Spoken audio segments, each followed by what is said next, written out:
আজকে ট্রাই করেছি নেহারি সাথে চালের আটার ছিটা রুটি। নেহারির সাথে চালের আটার এরকম ছিটা রুটি কিন্তু খেতে ভালোই লাগে।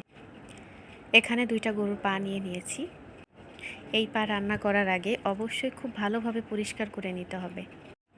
পরিষ্কার শেষে একে একে গরুর পাগুলোকে প্রেসার কুকারের ভিতরে দিয়ে দিব। যেহেতু এটা গরুর পা, তা অনেকক্ষণ রান্না করতে হবে, তাই সব মশলা দিয়ে প্রথমে প্রেসার কুকারে একটু সুন্দর করে কষে নেব। আর এইদিকে ছিটা রুটিগুলো আস্তে আস্তে বানিয়ে নেব। ছিটা রুটিগুলো এরকম ফ্রাই প্যানে করলে কিন্তু ভালোই হয়, খুব সুন্দর ওঠে। পাগুলোকে অনেকক্ষণ ধরে কষাতে হবে।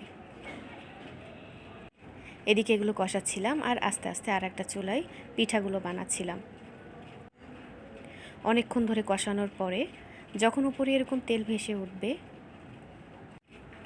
ভালোভাবে নাড়তে হবে, কারণ এটা লেগে যাওয়ার অনেক ভয় থাকে, তাই আস্তে চুলায় দিয়ে সুন্দর করে কষাতে হবে। যেহেতু এটা গরুর পা, তা অনেকগুলা ছিটা দিয়েছিলাম, প্রায় 30টা ছিটা দিয়েছিলাম। তারপর রান্না শেষে দেখুন কত সুন্দর একটা কালার এসেছে, অনেক সুন্দর তেলও বের হয়েছে। তারপর সবাই মিলে এখানে খেতে বসেছিলাম। নেহারিগুলো এত সুন্দর সিদ্ধ হয়েছিল। ছিটা রুটি দিয়ে এরকম নেহারি খেতে কিন্তু খুব ভালো লাগে, খেতে খুব টেস্টি লেগেছিল।